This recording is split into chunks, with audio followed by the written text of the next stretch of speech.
তার আগে আমি একটা কবিতা শোনাই। বলেন বলেন। হ্যাঁ, আমার এটা আমার লেখা। পরিচয়ের শুরুতেই তিনি স্বরচিত কবিতার খাতা খুলে বসলেন। হ্যাঁ, শুনিবীর শান্তির নীর নাগর নদীর তীরে সার্থক মোর জন্ম আমার রবি তীর্থ প্রতিশতে। ছোট্টবেলায় শুনেছি আমি দাদুর মুখে গল্প, বদলাই বসে লিখতেন কবিতা। ষাটোর্ধ এই মানুষটার নাম খলিলুর রহমান। তার দাদা রূপচাঁদ প্রামাণিক রবীন্দ্রনাথ ঠাকুরের একজন পাচক ছিলেন। তার বাবা ময়েজউদ্দিন প্রামাণিকও একই কাজ করেছেন। দাদা ও বাবার মুখে রবীন্দ্রনাথ ঠাকুর সম্পর্কে শুনে শুনে তিনি রবীন্দ্রনাথ ঠাকুরের গভীর অনুরাগী হয়ে উঠেছেন। প্রাতিষ্ঠানিক তেমন কোনো শিক্ষা ছাড়াই তিনি একের পর এক লিখে চলেছেন রবীন্দ্র প্রেমের কবিতা।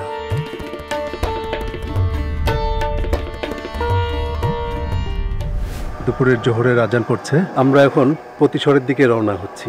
উদ্দেশ্য রবীন্দ্র কাছারি বাড়ি দেখব। সেখানে গিয়ে এই অঞ্চলে যে 3টা রবীন্দ্র কাছারি বাড়ি আছে তার মধ্যে প্রতিশর একটা, অন্য 2টা শিলাইদহে এবং শাহজাদপুরে অবস্থিত। রবীন্দ্রনাথের দাদা দ্বারকানাথ উনি কিনেছিলেন এটা 1830 সালে, আর রবীন্দ্রনাথ ঠাকুর এটা নিজের দায়িত্ব পান 1890 সালের পরে। এখানে যে অন্যান্য কাছারি বাড়ি আছে বাংলাদেশে, সেই সব কাছারি বাড়ি থেকে যে পার্থক্যটা, প্রতিশরের পার্থক্যটা, সেটা হলো এইটাই যে এখানে উনি প্রজাদের সাথে সম্পর্কের যে রূপ, সেই রূপটা এখানে ফুটে ওঠে। মহাত্মা গান্ধীর ভাস্কর্য এটা, এবং এখানে একটা গান্ধী আশ্রম রয়েছে। বাংলাদেশ তথা ভারতীয় অঞ্চলে কৃষকরা কিন্তু আজও অবহেলিত, কিন্তু সে যুগেই রবীন্দ্রনাথ ঠাকুর কৃষকদেরকে কিভাবে ভালো রাখা যায় সেই উপায় বাতলে দিয়েছিলেন। তিনি তার নোবেল জয়ের যে টাকাটা পেয়েছিলেন সেই টাকাটা পুরোটাই কৃষকদেরকে ঋণ দিয়েছিলেন, এবং এটা কখনো ফেরত পাওয়ার আশা তিনি করেননি। প্রতিশরে পৌঁছানোর এই সময়টাতেও খলিলুর রহমানের সাথে আমার পরিচয় হয় নাই। তার সাথে দেখা হবে আরো পরে।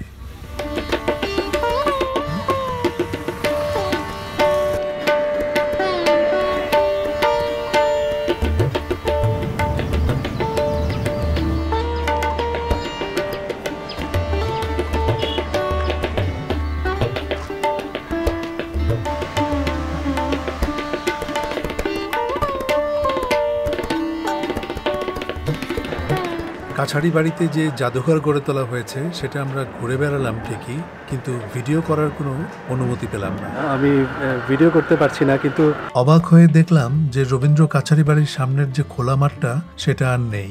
সেখানে গড়ে উঠেছে একটা পার্ক। প্রত্নতত্ত্ব অধিদপ্তরের যে নিয়ম কানুন আছে সেই নিয়ম কানুনের মধ্যে দিয়ে যেতে গিয়ে ভিতরে গিয়ে কোনো ভিডিও করতে পারি নাই বা ছবি তুলতে পারি নাই। তবে এইখানকার সহকারী কাস্টোডিয়ান আবুল কালাম হোসেন অনেক ইন্টারেস্টিং কথা আমাকে বলছিলেন। এই জমিদারিটা আপনার নাটোরের রানী ভবনের একটা অংশ ছিল। 6টা মূর্তি আছে। তিনি আমাকে বলছিলেন অন্যান্য রবীন্দ্র কাছারি বাড়ি একাধিক তলা বিশিষ্ট হলেও প্রতিশর কাছারি বাড়ি একতলা বিশিষ্ট। সাধারণ মানুষই যে জমিদারি ব্যবস্থার ভিত্তি, সেটা এই কাছারি বাড়ির নির্মাণ শৈলীতেও ধরা পড়েছে। সেখানে 2 দিকে 3টা করে মোট 6টা মানুষের মূর্তির মাথার উপরে সিংহ দুয়ারটা স্থাপন করা হয়েছে। উনি যে বোর্ডটাতে আসতেন ওটা পদ্মা বোর্ড নাম ছিল। এই পদ্মা বোর্ড শিলাইদহ থেকে শাহজাদপুর থেকে প্রতিশরে আসতেন। এখানে আসার পরে উনি কখনোই এই কাছারি বাড়িতে অবস্থান করেননি। এই নদীতে বোর্ডেই উনি অবস্থান করছিলেন। সেই আমলে তো দাদন ব্যবসা সব উচ্চ হারে সুদ দিতে হতো। কৃষকের সুবিধার্থে উনি কৃষি ব্যাংক প্রতিষ্ঠা করেন। নিজ হাতে উনি একটা হাই স্কুল করে গিয়েছেন এখানে ওনার ছেলের নামে। খলিলুর রহমানের কাছ থেকে আমরা আরও মজার গল্প শুনব, কিন্তু তার সাথে পরিচিত হতে আরও কিছু সময় বাকি রয়েছে। আমরা চলেছি রথীন্দ্রনাথের নামে গড়া শিক্ষা প্রতিষ্ঠানটা দেখতে।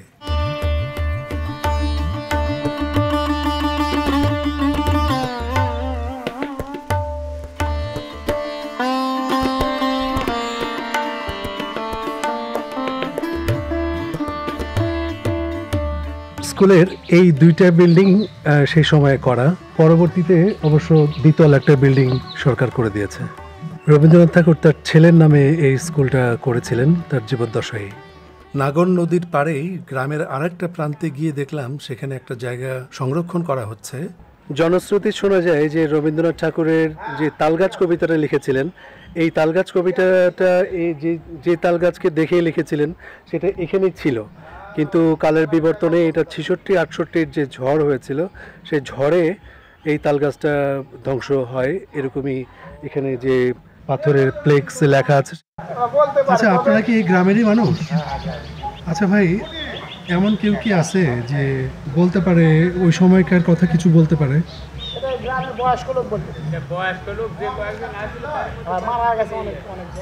সিংড়া থেকে এই ভাইরা আসছে প্রতিশরে দেখতে বেড়াইতে। এর আগেও আসছি নৌকাতে, আমাদের এই নৌকা আমাদের এবছর প্রথম তো। গ্রামের মানুষের কাছেই শুনলাম খলিলুর রহমানের নাম। নাগর নদীর উপরে রবীন্দ্র সেতুর এক কোনায় ক্ষুদ্র একটা গার্মেন্টসের দোকান দিয়ে বসেছেন। যেমন আরেকটা অনবদ্য প্রাণ, রবি রবি তুমি বিশ্বের কবি, অদ্বিতীয় শ্রেষ্ঠ মহাকাল, যুগ যুগ ধরে স্মরণ করবে তোমায়, বাংলা থাকবে যতকাল। তুমি দেব প্রজাদরদি সম্রাট, দুঃখী মানুষের কাতারে দাঁড়িয়ে ভেঙেছ তোমার বংশের সমস্ত আভিজাত। তুমি থাকবে তোমার নাম অঙ্কিত প্রতিশর শান বাঁধানো পদ্ম পুকুরে, দিঘির স্বচ্ছ ঝিকিমিকি জলের মাঝে তোমাকে আজও দেখি তরুলতিকার ঘাসে, শিশিরি বিন্দু হয়ে জীবনের বিচিত্র আকাশে। রবীন্দ্র কাচারি বাড়ির সামনের খোলা মাঠটা নষ্ট হওয়াতে তিনি তার বিরক্তি প্রকাশ করলেন। পরিবেশকে নষ্ট করছে, মানে এমন সব মিউজিক কতগুলো বাজায়, বুঝছেন? সরকারের কি এত বড়, এই পুরো 10-12 লক্ষ টাকা না পেলে কি তার চলবে না? এখানে রবি ঠাকুর উনি জনসাধারণের জন্য ভাষণ দিয়েছেন অনেকবার। 1891 সালে প্রথম রবি ঠাকুর এখানে আসেন, বুঝছেন? আর 1937 সালে উনি এখান থেকে বিদায় হন। এই অর্ধশত বৎসরে কখনো বা নৌকায় বজায় আসতেন, আবার কখনো ট্রেনে আসতেন, আবার পালকি যোগে ট্রেন আটটায় থেকে প্রতিশোধ আসতেন। তো উনি আসলে মানুষকে ভালোবেসছেন, অনেক ভালো, খুব ভালোবাসছেন। উনি রবীন্দ্রনাথকে ভালোবেসে একজন কবিতে পরিণত হয়েছেন। উনি অসংখ্য কবিতা লিখেছেন। একটা ডায়েরি আমাকে দেখালেন, ডায়েরি ভর্তি কবিতা, এবং রবীন্দ্রনাথকে নিয়ে তার অনেক স্মৃতির কথা বললেন। স্মৃতি বলতে অভিজ্ঞতা মানে আমি রবি ঠাকুরকে দেখিনি, তবে আমার বাবা রবি ঠাকুরের সঙ্গে এস্টেটে চাকরি করতো, তখন জমিদার এস্টেটে। আব্বা অনেকবার রবি ঠাকুরের সঙ্গে বা ওনার ম্যানেজার বীরেন সর্বাধিকারীর সঙ্গে অনেকবার শান্তিনিকেতন যায়। আব্বাকে খুব খুশি হয়ে 12 একর জমি দান করছিলেন। স্টাফ ছিল, তারা বলে, দাদা তুমি একাই নিবে, আমারে কিছু দিবে না? তখন এই 12 একরের মধ্যে প্রত্যেকে 2 বিয়ে করে জমি দেওয়া হবে। আমার দাদুও ছিল। তো আমরা ওতপ্রোতভাবে রবি ঠাকুরের সঙ্গে অনেকভাবে জড়িত ছিলাম, আমাদের পরিবারটা। এই দেখেন আমার নিজের লেখা কবিতা, সৃষ্টির অতুলনীয় সঙ্গীতের স্রষ্টা, ভাষার গৌরব রবি, রসভয় সাহিত্য ভবনে অলিন্দ সাগ্রহে রসভরে ভরপুর করিয়াছেন তিনি, তাহার হাতে স্পর্শে প্রাণ পেয়েছে বাঙালি জাতির প্রাণ, বিশ্বের বুকে চেতনায় মরা আজও অম্লান।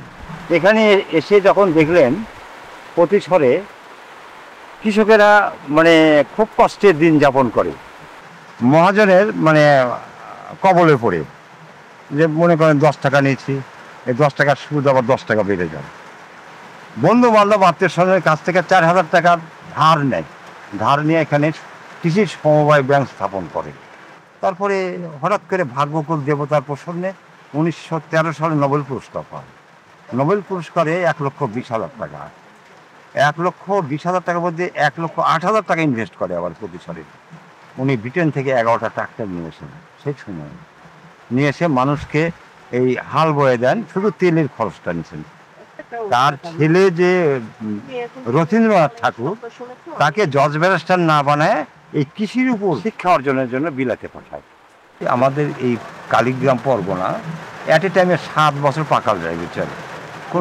কোনো ফসল হয়নি, অভাব। তখন উনি রেঙ্গন থেকে চাউল আনেন, বড় বড় নৌকায় করে নিয়ে আসেন, নিয়ে এসে এই যে মাঠ, এই মাঠে লোকজন দিয়ে পাক করায়। এই এলাকার মানুষকে মানে যায় যে আগেই ঢোল পিটা দিত যে আপনারা চলে আসে আর খায়, এরকমভাবে এত ভালোবাসছেন আমি।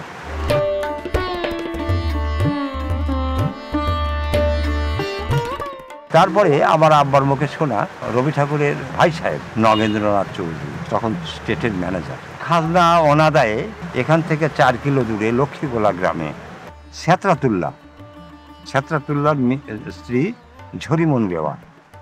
সেত্রাতুল্লাহ মারা যায়, স্বামী মারা যায়, তো বিধবা মানুষ, তার 4-5টা পোষ্য। এই রবি ঠাকুরের জমি 4-5 বিঘা সে আবাদ করে খায়, তো খাজনা দিতে পারে না, ওই জমিটা অন্যজনকে দিয়ে দেয়। তখন অনেক কাকতি বিনতি করে ওই নগেন্দ্রনাথ চৌধুরীকে, কিন্তু শুনিনি কথা। তো ওই মহিলাটা প্রহর গুনছে কবে রবি ঠাকুর আসে। হতে হতে একদিন শুনে যে রবি ঠাকুর আসতেছে, উনি চুপ করে চলে আসেন এখানে। এসে ওই কাচারি গেটের সামনেই বলছে বাবু মশাই বলে আসবে। তখন দেখে যে ওই নগেন্দ্রনাথ চৌধুরী ম্যানেজার দেখছে কি এই মহিলা তো আমার বিরুদ্ধে নালিশ করবে, অকাবার মালখানা তুলে আন, বুঝছেন, আব্বার মুখে শোনা। এদিকে বাবু মশাই চলে আসছে, একদিন থাকার পরে চলে যাচ্ছে। তখন ওই মহিলা পরের দিন ছেড়ে দেয়। ছেড়ে যখন দেয় তখন গেটে দেখে নদীর ধারে অনেক লোক দাঁড়ায়। তখন ও মনে করছে বাবু মশাই আসতেছে। তখন বাইশে জিজ্ঞেস করলো বাবু মশাই আসছে, বলছে ওই তো বজরা নিয়ে চলে যাচ্ছে। ওই মহিলা তখন নদীর ধার দিয়ে কিনার পরে দৌড়ে দৌড়ে সামনে বজরার সামনাসামনি হয়েছে, তখন ঝাঁপ দিয়ে নদীর ঝাঁপ দিয়ে সাঁতরায় যাচ্ছে। তখন রবি ঠাকুর দেখে যে ওই দোতলার উপর বসে চেয়ার পাতা। তখন কী ব্যাপার মহিলাটা এরকম হবে, যাও বোট নিয়ে যাও। তখন ছোটো বোট ছিল, ছোটো বোটে তোরা নিয়ে আসছে। কী ব্যাপার বাবা? বলছে আমি ঠাকুরবাবুকে বলবো। বলছে আমি ঠাকুরবাবু, বলেন আপনার কী? তখন বৃত্তান্ত বলে যে আপনার ম্যানেজার আমার জমি কেড়ে নিয়ে অন্যজনে দিয়েছে, আমি আমার নাবালক ছেলে পেলে কীভাবে মানুষ করি। তো এখন আপনি আমার জমিদার, আপনি যদি এই ব্যবস্থা না করেন আমি না খেয়ে মরে যাবো। ফের ঘুরে আনি এসে বজরা ঘাটে নিয়ে এসে ফিরে আসার পরে তখন ম্যানেজার সাহেবকে ডাকছে, জমিদারি দেখাশোনার জন্য রাখছি, তা আপনি এইভাবে জমি কেড়ে নিয়ে আর একজনকে দিচ্ছেন, এই মহিলাটা কী করবে? তা আপনার দরকার নেই, আপনি চল কলকাতা চল, বেডিংপত্র বেঁধে আপনি নিয়ে আসেন, আপনার এখানে প্রয়োজন নেই। ওই মহিলা যতদিন বেঁচে ছিল না খারাজ করে দিয়ে যায় জমি, তো তুমি যতদিন বাঁচবে এই জমি তোমার খাওয়া।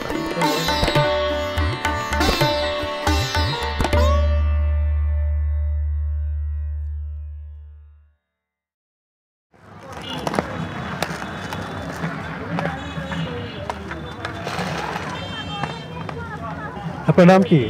মোহাম্মদ আশিক। মোহাম্মদ আশিক। কবে থেকে চালান এটা? এটা 2 সপ্তাহ মতো হবে। বাহ, আপনি খুব সুন্দর চালান। না, শিখছি, বন্ধুরা ছিল, বন্ধুদের কাছ থেকে শিখছি। বন্ধুদের কাছ থেকে শিখছেন। কি করেন এমনিতে? এমনিতে মনে করেন পড়াশোনা করতাম আগে, বাদ দিয়ে দিছি। প্রতিশরের ছেলে আশিক, ও রঙের কাজ করে, এক্সিলেন্ট স্কেট চালাচ্ছে। এই প্রতিশরে অনেক শহর থেকে অনেক দূরে ও স্কেটিং করতেছে, এবং রাস্তাগুলো সুন্দর, রাস্তাগুলো নতুন করা হয়েছে, ও স্কেটিং করতেছে, দেখে আমার খুব ভালো লাগলো।